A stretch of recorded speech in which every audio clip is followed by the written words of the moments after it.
Good afternoon, ladies and gentlemen. Welcome to the quarterly ICROC committee meeting.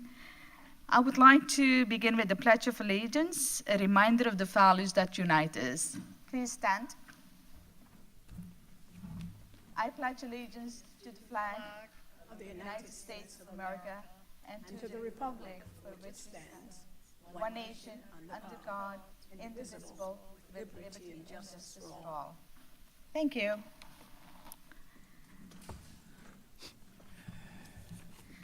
As the acting chair today, I would like to extend a warm welcome to everyone present. Superintendent Dr. Diana Gullard, our school board member, Ms. Lori Conrad, district personnel, thank you all for being here, and board members. Ms. Williams, would you like to proceed with the roll call? Yes. Marion Collins. Here. Jane Morley. Here. Melanie Leister. Here. Jennifer Eggers. Here. Diana Williams here. Pastor Howard. Is absent. Bobby Guntner. Here. Floyd Magwood. Here. Thank you, sorry. Ken Osley is absent, and Angie Lester. Here. Thank you. We have a quorum. Thank you, Ms. Diana Williams. At this time, I would like to invite a motion to accept the minutes from our previous meetings. If there are no corrections, we will proceed with approval. I make motion to accept. Second. Second. Okay. Can you make a note? Thank you. Dr. Gullard, I hand it over to you for the district overview. Good evening, Madam Chair and ICROC Committee. It's always a pleasure to be here with you.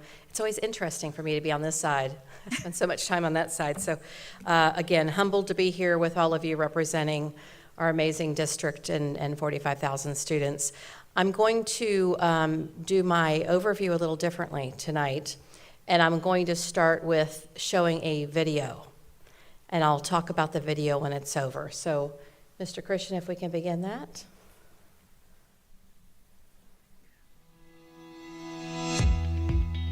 I want to make sure you can see that on stage.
hope you enjoyed that.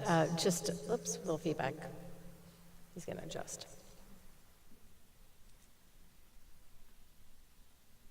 Thank you. Thank you to our communications team for putting that together. Nothing's more powerful than seeing some of the faces of the impact of the work that our referendum has afforded our community of students and our greater community. And by the way, I hope to see many of you at FAFO this weekend, because that's this weekend, so I'm really excited about that. But wanted to showcase some of that work that's happening. We will put this on our website, because I think it's important for our broader community to continue to see how grateful we are for the support. I'm going to have Ms. Riedel come up in a moment, because what I'd like for Ms. Riedel to do is also to recap the recent ICROC visit to our schools. I know that not all of you were able to make it and tour our schools, so I want to make sure that she has an opportunity to come forward and talk about what many of you were able to see. So Ms. Riedel, please. Good afternoon. Afternoon. Our team had the privilege of hosting school tours this year for the ICROC committee so that we could showcase some of these amazing opportunities that are happening across our district and how the referendum dollars are utilized to impact student learning. The first tour was scheduled for September 13th. We visited Reddick Collier Elementary and North Marion Middle School. Our first stop, Mrs. Horton's music class at Reddick Collier Elementary, where kindergarten musicians were working on keeping a steady beat and singing properly, using their head voices, as well as creative musical movement. Mrs. Horton frequently ties literature into her lessons and used the story In the Tall, Tall Grass by Denise Fleming while incorporating a song she wrote herself. Then students were asked to create their own movements and sounds for the animal characters. Stop number 2 was Miss Jones' Equine Studies class at North Marion High School. Miss Jones' students shared their passion for horses and the equine industry and how it impacts our very own community. They also shared about their day-to-day experiences and the work they do with the horses on their campus. We even had an opportunity to pet them while we were there. The second tour took place on October 15th, which had to be rescheduled from September 27th due to Hurricane Helene. The first stop of the day was Maplewood Elementary, where Mrs. Roche's kindergarten art students were creating background landscapes for the pumpkins they made in the previous lesson. They learned they can use geometric shapes like squares and circles to draw pumpkins and a nighttime pumpkin landscape, where they were able to add crescent moons, stars, and grass, all using oil pastels. The second stop included a visit to Miss Piner's class at Vanguard High School, where she teaches students who participate in the Future Educators Academy. We observed her students teaching their peers from a neighboring class. The students coming from the neighboring class to participate in the lessons were students with special needs. They arrived filled with excitement and eager to learn from our teachers in training. The carefully planned activities by the students in the Future Educators Academy were differentiated, and they met the needs of each learner. Seeing the excitement on students' faces and the increase in confidence as they demonstrated success on each task showed that this program has and will continue to have a lasting impact. The Future Educator Academy students celebrated with those students they worked with as they were practicing how to engage, encourage, and motivate other students, skills that are necessary for any successful teacher. If you were able to join us, we hope you enjoyed visiting our classrooms as much as we did, and we look forward to celebrating more successes with our teachers and students. Thank you, Ms. Riedel, and we look forward, ICROC members, to having more tours in the future so that you can get to see firsthand, again, the impact to all of our students. I'd like to take a moment to welcome Vice Chair Conrad to bring some greetings on behalf of the school board. Thank you. Good evening, Madam Chair and board members. I just want to start by saying thank you all for your commitment to the ICROC committee. And I look up here and I see a lot of familiar faces, and I know that you're busy in our schools, you're busy in the community, and so I just thank you for the time that you take out each quarter to spend helping us review the ICROC committee. Ms. Thrower was unable to be here today, but she did have one accommodation that she wanted me to bring forward. So if you'll excuse me, I am going to read it right from the bylaws. There were some calendar days scheduled that she felt would be difficult for us to complete in a timely fashion, just due to the holidays. So I'm actually in the bylaws in section 5, under meetings. And the very last part of that section says, the next organizational meeting will occur by January 1st, 2025, and by January 1 in each subsequent year. And so her concern was, as elections take place in November and new board members for the district come on board, and then we hit the Thanksgiving holiday, which for school there's time off, and for Christmas there's a break, and then January 1st comes very quickly for you all to have your organizational meeting. And so her ask of the committee was to maybe move that a little bit later in the month. I know that will take some time to review, and we appreciate you helping us out in however possible. So thank you. Yes, we will regroup and put together different dates that will work with the school board as well as the school board, the board members. So we will definitely coordinate that with the chairman and everybody else involved. Thank you. Thank you so much, Vice Chair Conrad. We really appreciate our dedicated board. So without further delay, I would like to introduce Ms. Boston Ellis. We have a full group here, and you're going to see some new faces today telling the story about the work. Again, the gratefulness that we have. Thank you so much for your service. Thank you so much for supporting the needs of more than 45,000 students and growing every day. Thank you. As she comes up, I think I might have overlooked someone on the attendance list, did I? June Daly. June Daly. She is sitting in for Pastor Howard as an alternate, so we'll include you on the list of attendees here. Thank you so much. Thank you, Dr. Gullett, for the overview.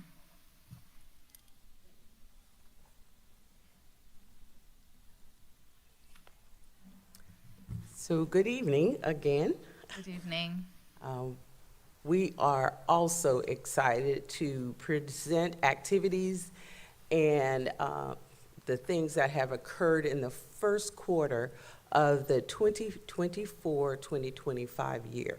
So we will be discussing expenditures as well as activities that are have occurred during this quarter. As Dr. Gullett said, there are about 7 of us who are presenting tonight, but we do have some new presenters. And as we transition from one discussion to another, I'll introduce them to you or reintroduce you to them.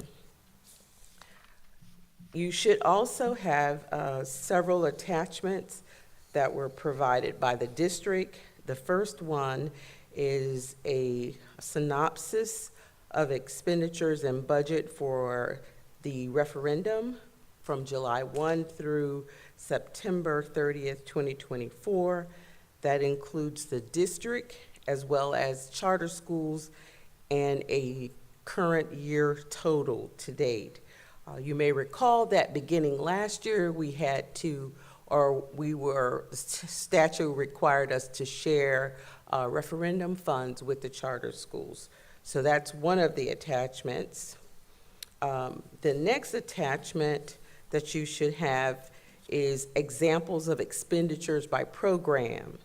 Mr. Osley requested that we provide you some examples because we categorize things based on how the Department of Education asked us to group them, but he wanted some examples of what these expenditures mean. What does it mean? What does purchase services mean? What does capital outlay mean? So that is a new attachment for you. And then the last attachment is the 2024-25 referendum funded units.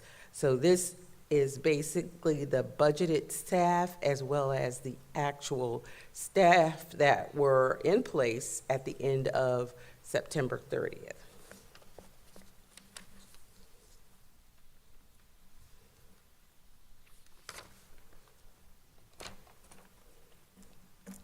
I'd like to begin the PowerPoint presentation with just a summary of activities. This 1 mil ad valorem, which is a property tax, was enacted. We are in our second renewal, and it was approved by the voters November 8th, 2022. It's effective July 1, 2023 through June 30th, 2027. So we are in the second year of a 4-year referendum. Just as a reminder, allowable use of funds, it's not, the typical use is reading, physical education, art, music, library, media, vocational programs, meet class size, retain state certified teachers, paraprofessionals, and school safety. That was added in our first renewal. So this second renewal includes school safety.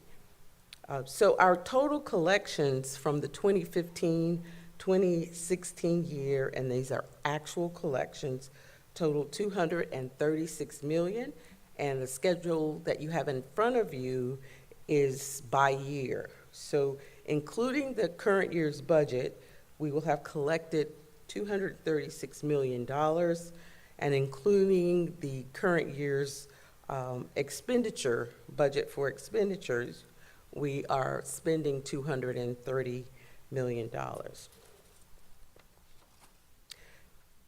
This is just another way of looking at our revenue and expenditures, and you can see that our adopted budget for estimated revenues is $37.3 million. We've collected about 40,000 through September, and I always remind everyone that those dollars don't begin to come in to the district basically until the end of November, 1st of December. That's when the property taxes are starting to be paid by our community. But even though we do not have the funds in, we do have expenditures. And you can see to the right that as of September 30th, we have spent about 14%, which totals about $6 million. And that's why that fund balance is important for us, because that will allow cash flow to happen, and we don't have to borrow money from the general fund to make these payments. Excuse me, I do have a question. The last time we met, we had the expenditures for the quarter of actually. That was a full year. Yes. So when we looked at the expenditures and what was still left outgoing, as far as we had a couple categories that still were only paid out around 70%. We'll just say that. So is there an update on any more money? Yes, that we'll get to that in just a minute. Perfect. Thank you. So our total budgeted expenditures for this current year will be $43 million, and these are in the categories that you see listed. So that's what we have budgeted expenditures for this current year. This slide basically gives you the actual expenditures. It does not include the 2015 through 16 and 2016 through 17. But these are all the other years' actual expenditures by program. And I believe this is the question that you were making here. Our ending fund balance for 23-24, which is a carryover to the beginning balance for 24-25, was $11.7 million. So we did not spend $11 million from the prior year. So because referendum are restricted dollars, those stay in that fund. Okay, so those programs that were still at 70% paid out, whatever was not paid out was just rolled into this year? Yes. Were there any budgeted items that were not met at that time to have only 70% paid out? The majority of the expenditures that did not occur probably tied into staff, the vacancies at that time, and maybe there were programs that were not as expensive as that previously thought. So, but I think the majority of the funds that were carried over tied into salaries and benefits because of vacancies. And we see that same scenario in our general fund as well. Thank you. What each program does is submit what they believe they will need for the 24-25 year. The district provides an estimate for the staffing that is needed. And of course, our referendum, that is calculated based on the property values for the 24-25 year and applying that 1 mil to that. So both of those numbers are estimates, 37.3 million for revenue and 43 million for expenditures. So the budgeted fund balance, where we think we're going to end up at the end of this 24-25 year right now, is about $6 million. And that typically will increase, again, based on positions that were not filled, or if staff was there not the full year, or as I stated before, expenditures come in lower than what was originally budgeted. But again, anything not spent in the previous year is rolled over into the current year. I have a question, Ms. Barcenelis. I'm looking at the 23-24 actual revenues and expenditures, and I see that the expenditures were more compared to the revenues. Is there any particular reason why that was? Are you looking at slide 6? Slide 2. 2. Compared to all the other previous years. Why are they higher? Yes. That could be due to increase in the number of staff. That could be based on salary increases, increase in benefits, increase in programs. There are programs that have been added every year, programs that have been discontinued and added. So at least I would expect to see an increase every year just based on the number of staff that is in that, as well as associated increases in their salary and benefits. Okay, thank you.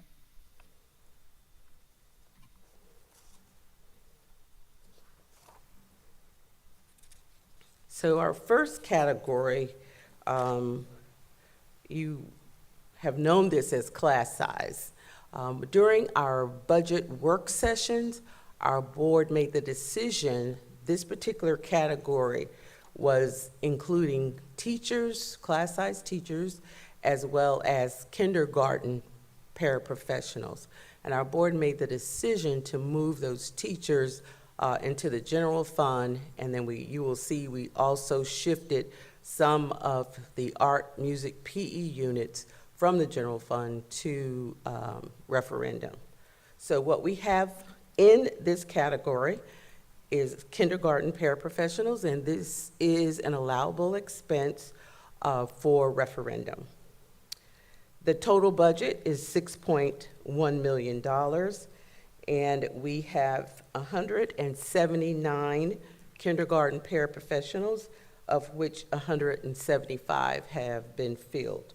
So this goes back to the question of why there is additional money left at the remaining of the year. So These positions may have been filled by now, but we're looking at it as of September 30th, 2024. So we've spent to date about 13.80% of a budget of $6.1 million.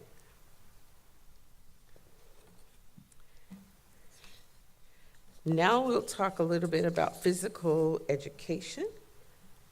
And Mrs. Corneliuson will come forward to provide that information.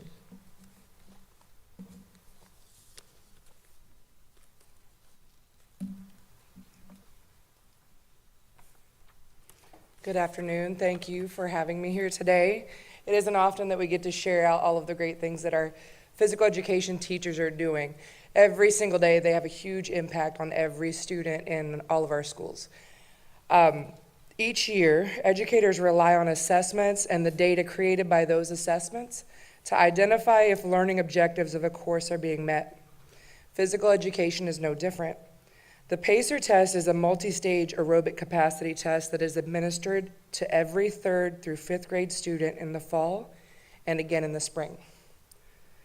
This test provides valuable information about each student's physical fitness level. PE teachers then use that data in combination with other formative assessments to drive their planning. Additionally, goal setting is a large component of physical fitness.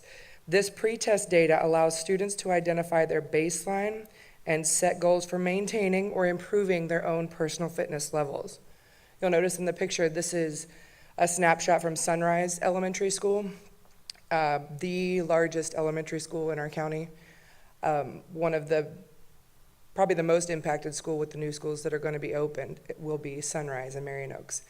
And you can see they are very creative in how they manage their space and meet the needs of all their students. Some of the data, this is just a snapshot. Not every school is included in this graph, just for the sake of size of font. If you're interested in that additional data, I'm happy to share it. But this is just some of the schools that are included. It shows beginning of school data as well as end of year data. Roughly, I usually ask them to turn it in by the end of September, and then again, we try to finish up in April just because of other standardized testing and important things that go on in the schools. Each year, our physical educators partner with fitness and nutrition in schools to provide health education lessons that promote healthy habits. Students learn about how choices that they make every day can help build a healthy body as they are growing and developing.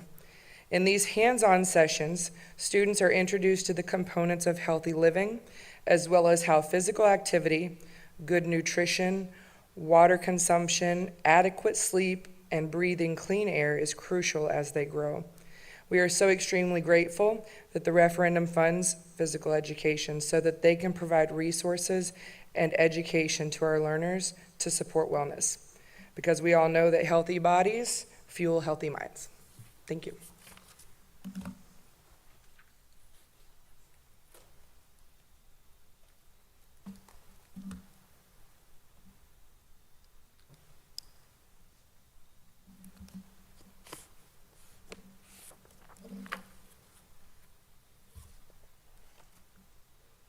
On slide 11, we'll look at physical education.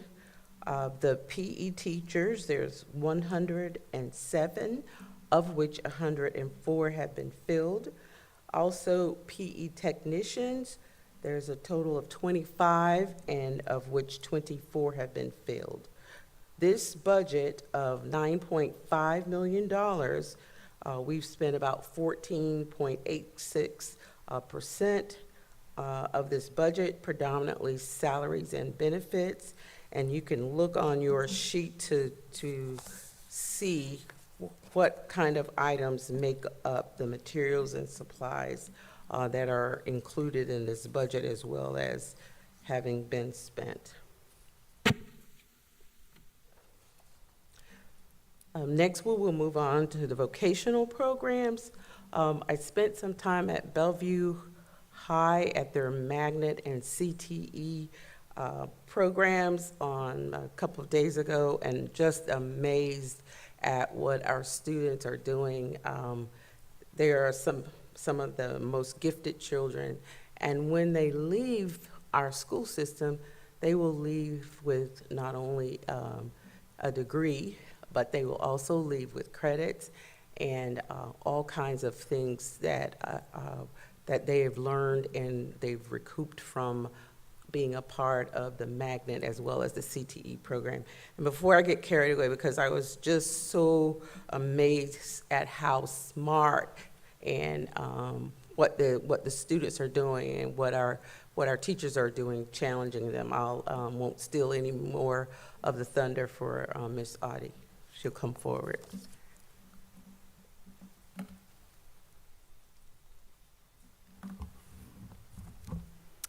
Good afternoon. Today I want to share some of the accomplishments we've had in our CTE programs just during this first quarter of school. We have 18 teacher units that are referendum funded, and in addition to those 18 units, all of our CTE programs have been touched by referendum throughout the years, whether it be through program upgrades or equipment or consumable materials. We're very thankful for that support of the referendum funds. We currently offer 40 CTE pathways to students that represent 14 different career cluster areas.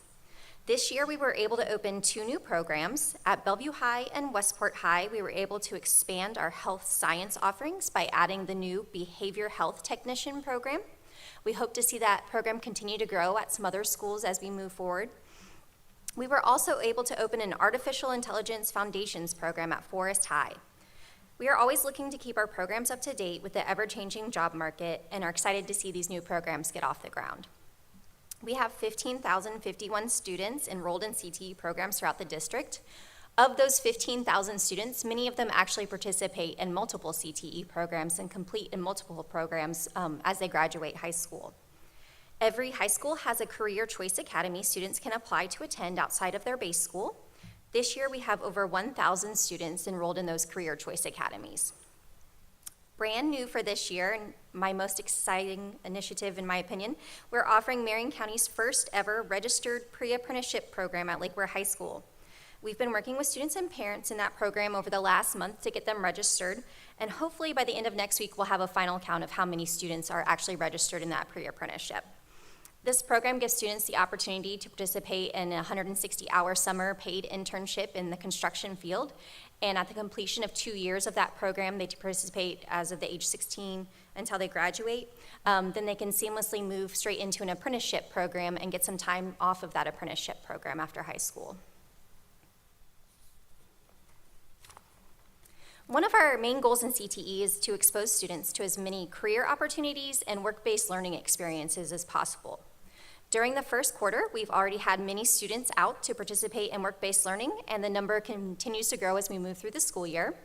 So far, we've had 90 health science seniors shadow at Advent Health, as well as other medical practices throughout the community. We held 2 Next Working events. These events are put on through a partnership with the CEP. At these events, upper-level students interact with business and industry leaders in their program area to learn more about careers in the field that they may not be aware of. So far, we've had 250 students attend those Next Working events. Our students also recently participated in the Ocala Film Derby. During this event, 77 digital video students were mentored and coached by the members of the film industry. The Film Derby actually culminated in students competing in a competition where their videos were displayed at the Marion Theater for the public to view. Our logistics students recently toured Custom Windows to learn about their facilities and jobs in the logistics field. This is just one of many industry tours that will take place throughout the year. And just this week, as she mentioned, Bellevue High School, we're very proud our CTE programs, instead of going out into the community, we welcomed the community into Bellevue High School during the school day to attend student-led tours of our CTE and magnet programs on that campus. And it was really, really impressive, the things the students are learning and doing in those programs. These are just some of the things our CTE students have been exposed to this quarter. We look forward to offering more opportunities as the school year moves on, both off-campus and on campus for our students. Referendum funds help to keep our programs up to date and allow us to expand into new areas of CTE as the job market changes. We're grateful for all the support we receive for our programs and the impact it has on our students' futures.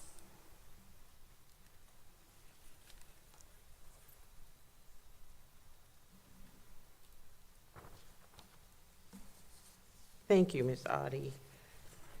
So now we'll move on to the actual expenditures for the vocational program. As I stated previously, there are 20 vocational units, 18 of which have been filled. They've spent about 15.79% of their budget, predominantly salary and benefits. Some of the other items that are listed as purchase services includes charter bus and software licensing. The materials supplies includes tech books and some IT accessories and some other technical classroom supplies.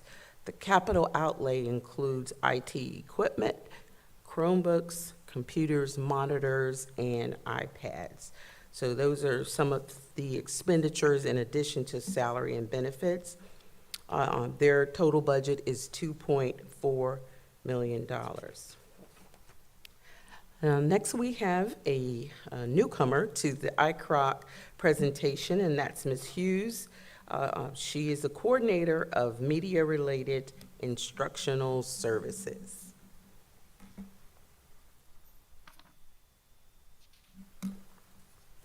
Good afternoon. I am Bregan Hughes, and as the coordinator of instructional materials and library media services, I work closely with our media specialists across the county.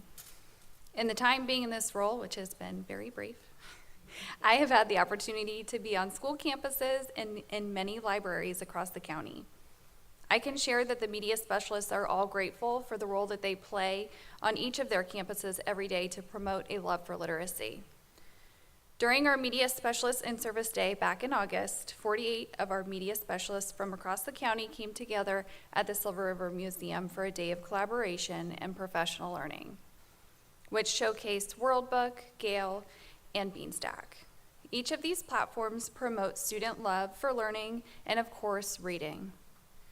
Internet safety in our elementary schools is a state-mandated component of required instruction.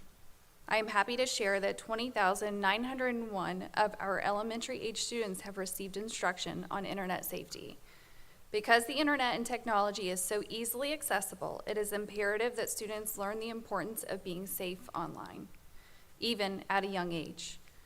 Along with internet safety, our media specialists teach our upper elementary-age students about cyberbullying and how to protect themselves from inappropriate internet behaviors. WorldBook Online is a resource that is utilized in our K-12 media centers. Media specialists use WorldBook Online to teach our students of all ages to conduct research and how to use valid resources to deepen their learning. In the first quarter this year, our students conducted 15,000 searches using WorldBook Online. Students explore grade-appropriate academic content and topics that they are interested in a safe and monitored digital environment. Another resource our media specialists across the county use to promote a love for learning and reading is Gale in Context. Gale is used to support research and students learning how to locate valid sources. Our students have searched topics, videos, pictures, and articles 23,000 times this school year. The use of the platforms like WorldBook and Gale connect classroom learning to learning conducted in our media centers. These connections could not be made without the amazing work and knowledge of our media specialists.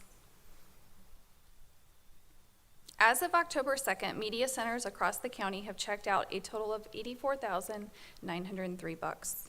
I look forward to continuing to see this number increase as we work together to continue to promote and increase library circulation at all grade levels. Along with library circulation, our media specialists support and promote our digital reading log, Beanstack. Beanstack is used to support tracking reading both at home and in our classrooms. Beanstack utilizes badges, challenges, and gamification to help media specialists and teachers promote and support a love for reading. Students earn badges for many reasons. Some of them include the first time the student has logged a reading session, minutes read, and reading streaks. Students have earned over 24,000 badges so far this year. Badges keep students motivated to reach goals set by teachers, schools, and district challenges. Not only do media specialists use Beanstack to track campus-wide reading, it is also used as a cataloging system for classroom libraries. Our media specialists at each school are responsible for approving classroom titles, that are part of individual classroom libraries. Over the course of the first 9 weeks, students have logged over 7,000 books and over 330,000 minutes in Beanstack. Inchy the Bookworm Vending Machine, which is located just outside in the lobby, is a project funded by the Marion County Literacy Committee and stocked by the Public Education Foundation. The Marion County Literacy Committee is made up of teachers, school-based administrators, and community members. The vending machine is stocked with high-interest books, and students earn tokens each quarter by logging minutes in Beanstack. On November 12th, students from across the county will have the opportunity to visit the vending machine to redeem their Q1 reading tokens. In April, students across the county participated in the Student Media Festival. This platform is supported by media specialists at each of our schools and provide a creative outlet for learning to our students. As a follow-up to the Marion County Festival, we are pleased to share that 63 of our winning entries are going on to be recognized at the 50th Annual Jim Harbin Media Festival in Orlando on November 22nd. Thank you.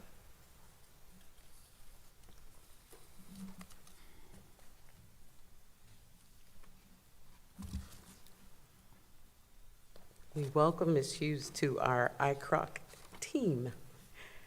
Glad to have you. Welcome. For library media, we have 48 positions, and they've all been filled. We also have a budget of $4 million and spent to date about 15.25%. You can see this has been consistent throughout. We do have some expenditures in the summer, but most of those expenditures began in the month of August when school is reconvened. The majority of the expenditures are salary and benefits, but there are some materials and supplies. And again, if you look to the attachment, you can see what categories those are represented.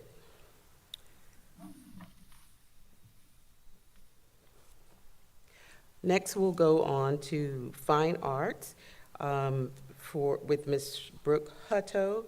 She's the coordinator of visual and performing arts, and she'll talk about art as well as music.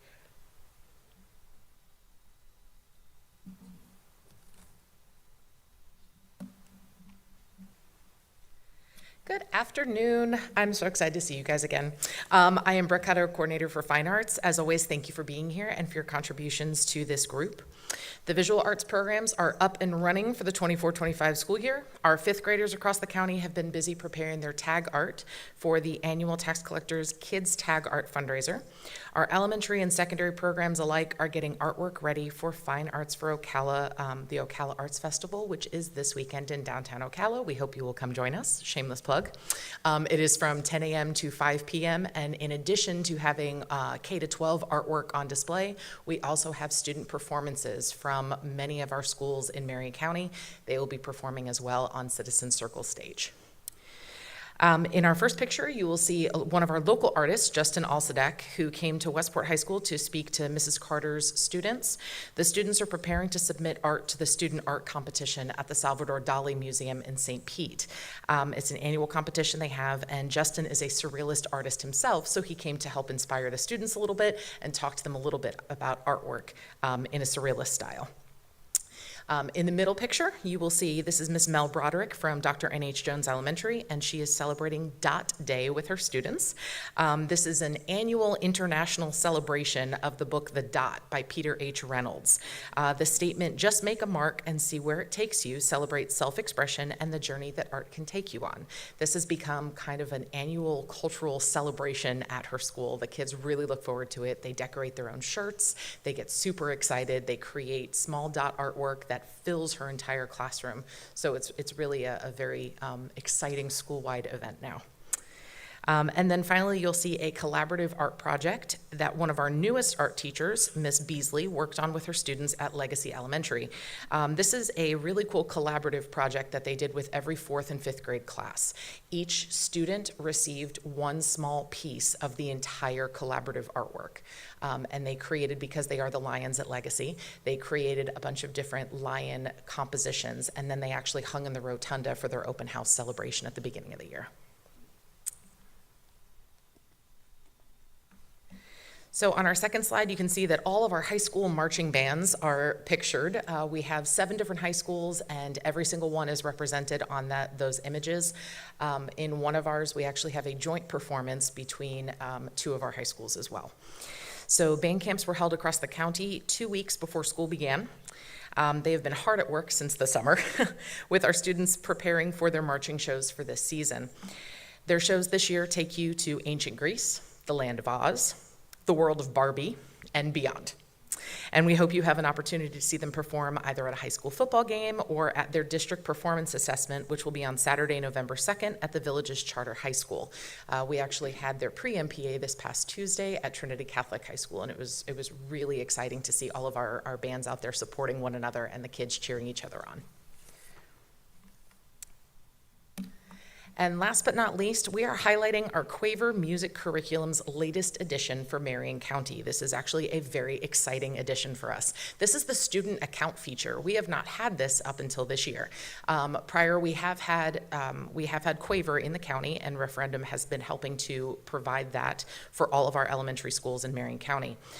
So while we have been using the Quaver program for the last few years, this is the first year that all of our students from kindergarten through 5th grade have access to individual student accounts through their MCPS desktop.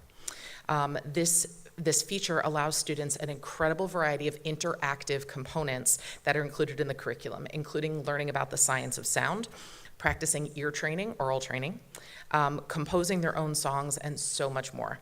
Both our teachers and students are incredibly excited to put these features to good use, and you can see that the kids are very thrilled to be able to be on their Chromebooks and creating their own music now. We are thankful for the Referendum funding, which always allows us to continue to bring the arts to students of Marion County Public Schools. I'm looking forward to showing you even more of the projects and performances that they accomplished this year, including, we just found out this week, that Forest High School's choral program and Westport High School's choral program were both invited to participate at the Epcot Candlelight Processional event, which they will be performing in December. So we are very excited for them. Thank you again.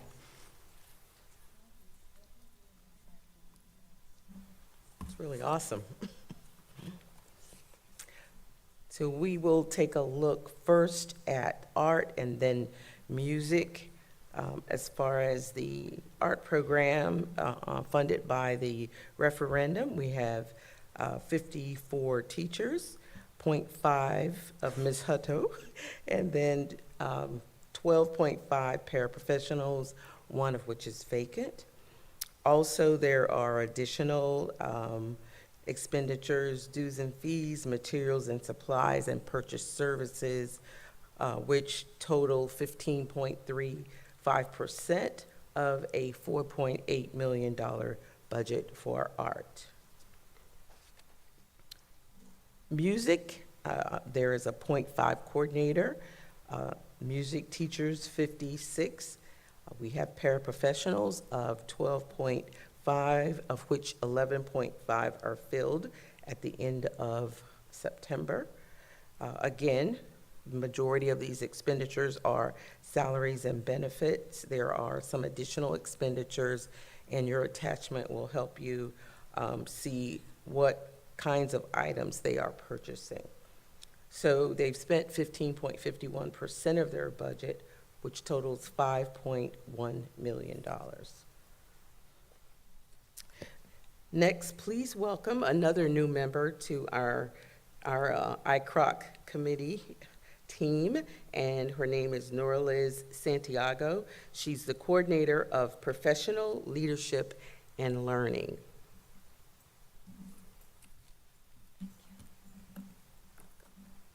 Good afternoon. School is underway, and the new induction and mentor program has had an amazing kickoff. A new addition to our mentor and induction program for the 24-25 school year is the new Teacher Academy, also known as NTA. The NTA provides support through monthly courses that address the needs of our novice and early career educators. Our novice educators are teachers who are entering their first year of teaching, and early career educators are in their second or third year of teaching. Within this cohort, 76% are career changers. This means that they hold a bachelor's degree or higher with a non-education major. The new Teacher Academy is open to all early career and novice educators. The 3 sessions help participants develop skills in classroom environment, engaging students in learning, and using data to drive instruction. Participants attend the session once a month after school, and they can elect to attend the course in person or virtually. All participants complete a monthly survey reporting hours spent, topics covered, overall satisfaction with the program, suggestions for topics for upcoming trainings, and reflect on their work over the month. Program Specialist provides weekly announcements and resources through a Canvas course that all participants are enrolled in based on their role. At this time, the Program Specialist has completed 40 site visits. The focus of the site visit is determined by the school's needs. In the last 2 months, site visits have covered a range of activities from classroom walkthroughs, creation of site professional learning opportunities, and review of program expectations.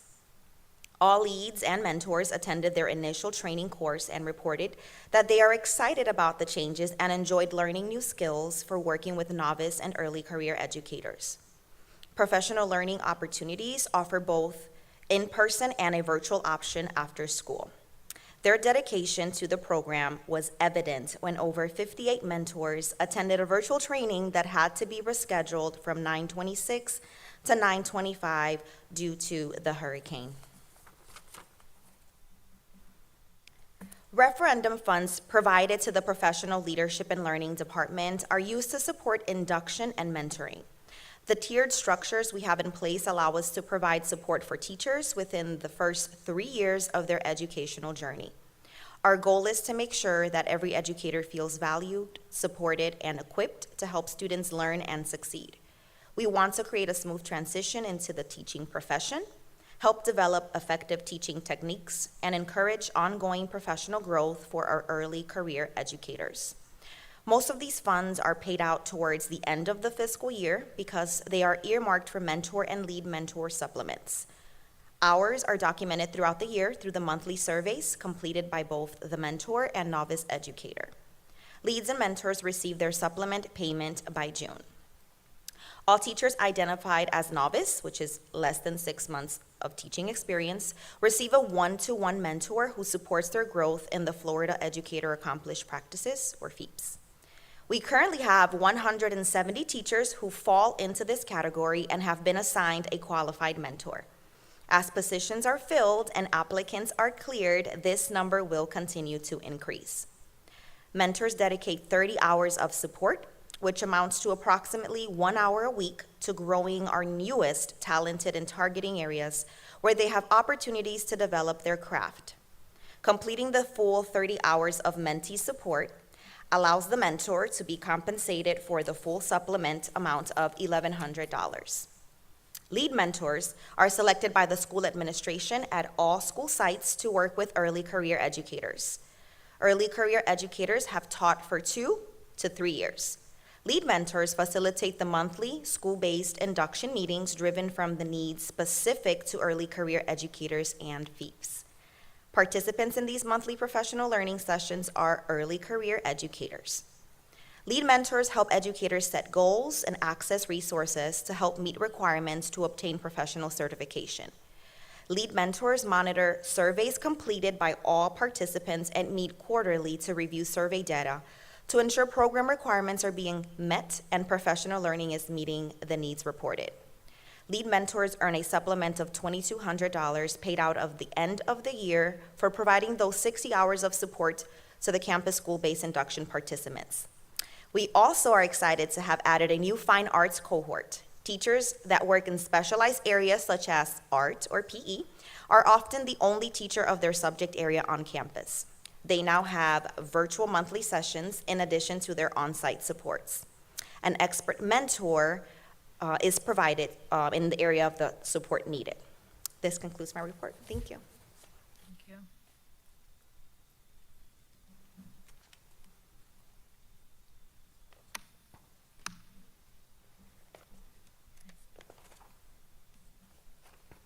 As you can see, they have a total budget of $628,000.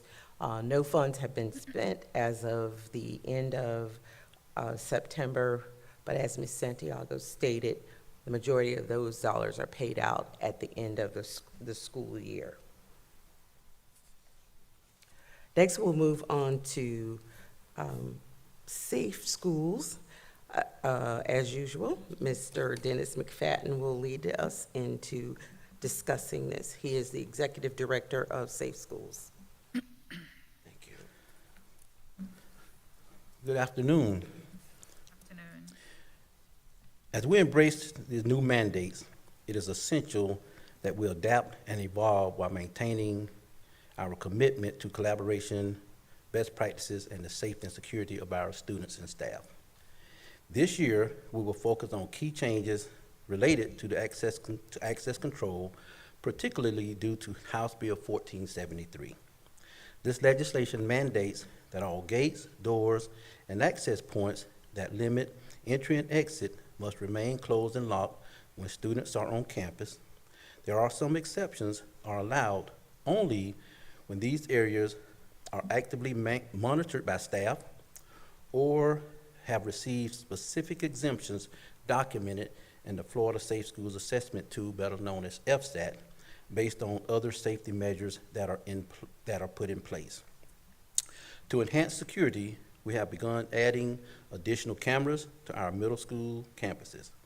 While cameras alone cannot serve as an exemption, they significantly improve our overall ability to monitor areas that cannot always be staffed. And as you can see, we got cameras here up on the, right there on the screen. This is just a typical camera that we have. We have them at all of our schools. When we first started this here program, we roughly had about maybe a third of the schools that had cameras. To date, every school has cameras, at least 10 to 30 cameras at every campus in Marion County. We are also implementing several other vital security measures, including replacing outdated 383 locks to bolster access control, increasing the number of school resource officers at 3 of our schools, installing panic hardware on interior doors for added safety. As you can see, this panic hardware is added to some of our doors because our schools were built way back when, and there just wasn't a sufficient locking mechanism. But as House Bill 1473 has come into play, we have to go back to all of our schools, and any kind of doors that we have that may not have a locking mechanism on them, we are installing this here panic safety hardware, as you see in this here picture. A lot of it is to some of our older schools, especially libraries, which is another topic of discussion. But we are doing all we can to just try and improve on school security. The cameras, the door buzzers, the fences are just a small part of what we do, but there's just so many other things that we have to do based on the mandate. At Sunrise Elementary, we work with the school and tech services department to construct a new sidewalk to provide a safer route for students and parents, minimizing interactions with bus and vehicle traffic during drop-off and pickup times. We were having some issues with the kids and the parents trying to get to the campus, and they were having to cross in front of some of the school buses and our vehicle traffic. So that is a disaster waiting to happen. So what we did at this school, we installed a special sidewalk in a location. Now it gets them out of that danger zone of having to cross in front of school buses and our cars. Finally, our referendum supports thorough scanning of volunteers on campus. From July 1st through September 30th, 2024, we utilized Raptor Volunteer Management to process over 6,200 volunteer applications. These checks align with the Jessica Lunsford Act, thus safeguarding our students and staff from potential threats. As we continue to move forward with safety and security, again, 1473 is going to be a real driving force behind everything we do. And we know that we may come to you when we tell you that we're going to do things, cameras, door buzzers, again, those are just basic security needs. But this 1473 has put a totally different twist on how we have to look at safety and security. The state will come down, and they come down regularly on what they call unannounced visits, and they just show up in Marion County tell us that they're here when they're on the school campus, and they conduct what they call a compliance check, and any type of doors or gates that are unlocked or unmanned or not falling within the exemptions, they will send an email to me, the superintendent, our school safety specialist, and we have 24 hours to reply to that, respond to that email or that compliance visit, and then another 72 hours to get into compliance or show them how we're going to get in compliance. It's a tall task, but we're actively, and this is just not a Marion County thing, it's a statewide thing. I still have to say that the state of Florida is way above, way so far advanced when it comes to school security than any other state in this country. We love the fact that the legislators acted on school safety after the Marjorie Stoneman shooting. But unfortunately, sometimes they're moving so fast that we can't always keep up. But just know that we're doing our best, and we just want to thank you all again for your continued support as we work together to create a safe learning and working environment for our school community. Let us make this a great year. Thank you. Mr. McFadden, I have a question. Yes, ma'am. About the cameras, how many cameras are there at each school? Do they have a camera at the main entrance only, or is it around throughout the whole building?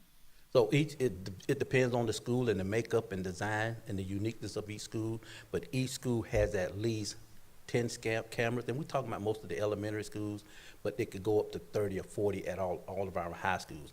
Now, as we continue to move forward, we're going to add more cameras. We just got a grant, $644,000, which is a non-competitive grant that we get based on student numbers of FTE. We get that every year. It varies, the cost varies, but we use all of that money towards cameras. Now, keep in mind, when we add cameras, at some point, 5, 6, 7 years, you've got to replace them. So we have to be real careful about how many cameras we do put on our schools, because at some point, we've got to replace them. And I always tell my team, I don't want to put any more burden and hardship on you today that you can handle in 10 years, because there's a good chance I won't be here. A real good chance I won't be here. But we don't want to put so much on our future generations that we don't want to add something and can't afford to keep it in years to come. So as we put the cameras in, we have to be careful about where we put them, monitoring the best we can the entire campus, but also being careful not to, just for the sake of numbers, adding just to add. Thank you. Madam Chair, I have a question. May I? I know we have a lot of construction projects happening, and some of those designs have been in the works for several years. At completion, will all of those new schools and new wings reflect current legislative mandates? Yes, ma'am, it will. And that's the beauty of new construction. We can implement the safety measures in that new construction as it's being built, and we can be up to speed, up to date on the security measures. Not to go back and retrofit costs a whole lot more. So it's best to do it while we're building the new schools, and we've already met with facilities and the different players in this building these schools to make sure that we have all of these mandates and everything needed at our new schools. Thank you. Thank you. Any other questions? Mrs. Boston Ellis, I have a question just as I look at the general fund referendum breakdown of the budget for this year. Can you tell me, is the PGM the professional learning, the professional leadership and learning, is that what the PGM is? Sorry. Oh, that's a short for Yes. program. That's program. Is that what that's for? Yes. Okay. And that was one of the categories I was talking about from the 23 to 24 year. As of June 31st, there was still over 50% that was not paid out. So was that eventually paid out, or were there just not that many people as mentors? Right. We are still, believe it or not, in the midst of closing out last year. We're working with the auditors. And what we do typically is once we get the all clear from the auditors, we'll redo that the prior years. And then you'll be able to see the exact expenditures. So what we did a couple of months ago, that was just based on preliminary information. But that's an excellent question. We'll be bringing you back 2 different packets of information. Thank you for that. Just want to add to what Mr. McFadden stated. Safe schools, the mandates are increasing, and for those of you who've been around the last few years, you'll see that the number is growing. We're now up to $9.7 million for that budget, well spent on things like guardians and all the other items that we are not able to provide for in our general fund. We do get mandates, and as he stated, they come fast and furious, and the Safe Schools Department worked very hard under the leadership of Dr. Gullett to get all of these mandates met. But this is a part of our funding that is what we call it's partially funded, or it's not fully funded. We receive a little under $4 million in the general fund, but of course, I'm sure you know that does not meet the needs of our schools in terms of safety. So as he stated, there are grants available, and we take every opportunity to apply for grants. And also, thanks to the referendum, we were able to do a lot of catch-up of the things that we need to do. But this is a program that's very much needed. We've also, in the last couple of months, we've had to add 2 more SROs. So those type of expenses continue to grow. And we're looking to the referendum to help make sure that we meet the needs. The last time we didn't get to go through the charter schools, and I'll do those really, really quickly. They, last year, were given an opportunity to participate in the referendum. The way we allocate those dollars, it's based on what is provided to the district. Then we compare their student count to the total student count, and then they receive a percentage of the referendum funds.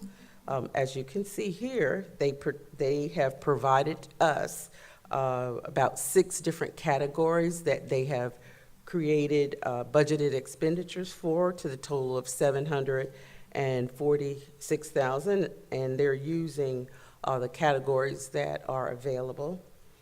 On this particular slide, the way we handle the charter schools is we take their budget for the year and give them 25% every quarter of that budget. And then after the fact, they provide to us what they actually spent. And then by the end of the year, we reconcile those dollars as well. So we have to deal with them a little bit different. We do the same thing in the general fund. We provide the funding, and when there are changes in their enrollment, we make changes in the funding that they receive. But just wanted to provide a little context to this. It's not a lot of money, but because they have the right to handle this the way they want to handle it, we're getting their information after the fact. And as I stated, they are using the correct categories. They're just providing the information after the end of the quarter.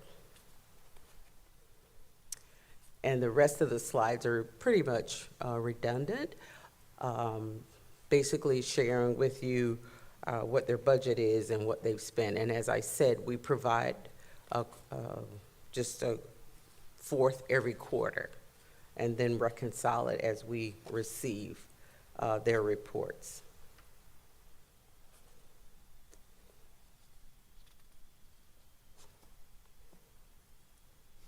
And they do use some of these funds for safe schools as well, professional development and safe schools.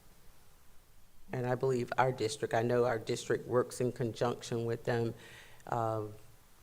in terms of what the legislators say and what they need to make sure that they are providing for the safety of their schools and students and staff.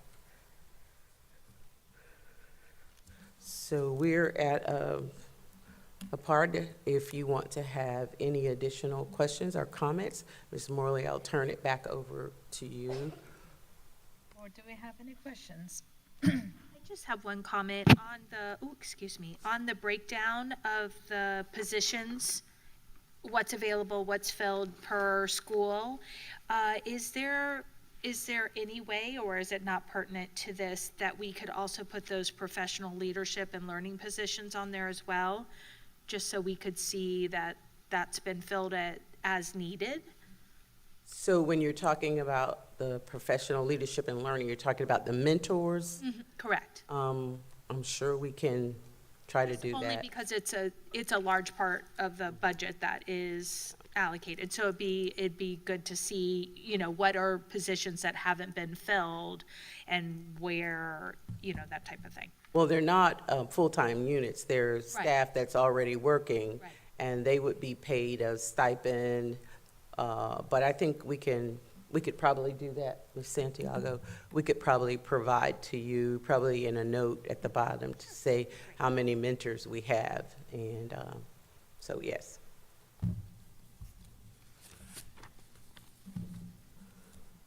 Thank you, Ms. Boston-Ellis.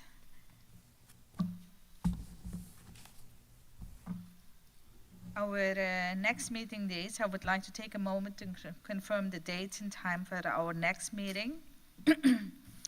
As far as January goes, we will regroup and coordinate with the chairman and everybody else involved to set the dates. As well as April 17, I was told that due to the renovation of this place, we may have to move to a different building, a different location, the county commissioner's place. So that's going to be tentatively discussed and to be determined. But July 17 and October 16, those will be fine. No, that's going to be sent in an email.